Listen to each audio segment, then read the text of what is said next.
About a genuine icon, the Omega Speedmaster. You know the one.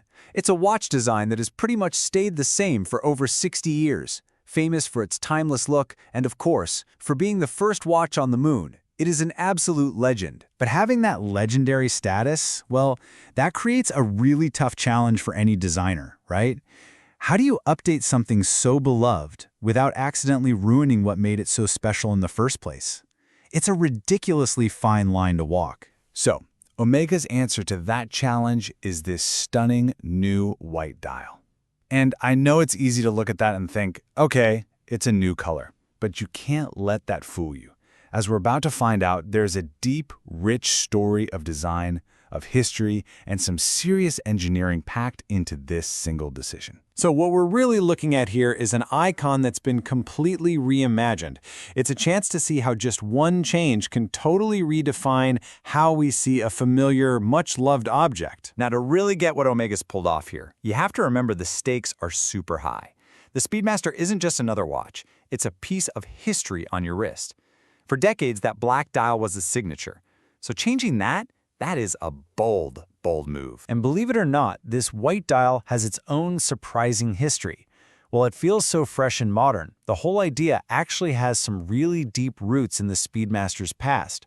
It pulls inspiration from some of the rarest models Omega has ever made. This lineage really kicks off way back in 1969 with something called the Alaska Project. These were super rare prototypes made specifically for NASA. We see the idea pop up again in 1997 with the Albino Anniversary model, which is a clear, direct inspiration for the watch we have today. And yeah, there was a 2008 reissue that brought the Alaska design back into the spotlight, but 2024, this is the very first time a white dial has ever been part of the standard, regular production steel moonwatch. That's huge. But at the end of the day, the success of this watch really boils down to one thing: the dial itself. It's the absolute star of the show, and getting the execution just right is everything. Here's the thing though, making a great white dial, especially for a busy chronograph, is really, really hard. The main challenge? Legibility. You have to have this incredibly sharp, instant contrast between the hands, the markers, and the dial. If you don't, it all just turns into a blurry, unreadable mess. So how did Omega solve that legibility puzzle? Well, it is all in the details. They started with this really clean, white-lacquered finish that has this premium, almost satin-like feel. Then, against that perfect white backdrop, they used applied hour markers and hands made of pure onyx-black. The contrast is just striking. Even the tiny printed indexes are a deep, dark black. And look, while the lume isn't going to be the brightest thing in a dark room, that's not really the point. The whole idea is that the stark black-on-white design gives you incredible readability in almost any other kind of light. And the effect is just transformative. As one reviewer said, this new dial literally forces you to see the classic Moonwatch design in a way you never have before.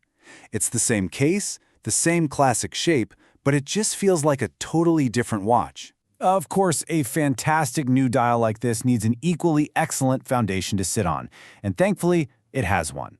We have to remember the whole Moonwatch line got a major update back in 2021, and those modern upgrades are absolutely crucial to why this new model works so well. The biggest of those upgrades, by far, was the bracelet.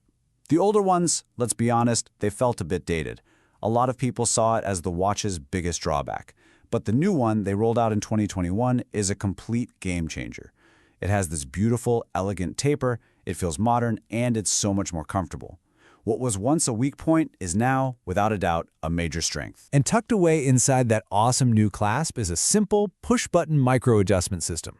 This lets you fine-tune the fit right there on your wrist, which is a modern quality-of-life feature that makes a huge difference in how it feels to wear it every day. And then, underneath all that, you've got the technical heart of the watch, the caliber 3861. This thing is a thoroughly modern machine. Yes, it's still a classic hand-wound chronograph, but it's also a METIS-certified master chronometer. It's got the coaxial escapement, and it's incredibly resistant to magnetism. This just proves the watch isn't only a pretty face, it's a serious, high-performance engine. It's also worth pointing out that Omega is only selling this white dial version in its more premium setup. That means you're getting a sapphire crystal, an applied Omega logo, and that awesome display case back so you can actually see the movement. This really positions it as a slightly more modern, maybe even more formal alternative to the classic black dial. So when you put all these pieces together, the nod to history, the perfectly executed dial, the modern technical guts, you start to realize this is so much more than just a new colorway. What Omega has really done here is create two totally distinct personalities within the same watch family. The black dial, that's still the classic, iconic, no-frills tool watch. But the white dial, that's like its more polished, more flexible sibling. It's still a super capable chronograph, but it has this style that feels just as right with a suit as it does with a t-shirt. And that positioning as the premium, more modern sibling, that's also reflected in the price tag. For this whole package, on the steel bracelet, Omega has set the price at $8,500. So that kind of leaves us with one final thought, doesn't it? This watch proves that sometimes all it really takes to make a 60-year-old icon feel completely fresh and new is just a change in perspective. It's a testament to the power of really thoughtful design and a masterclass in how you evolve a legend. Thanks for watching.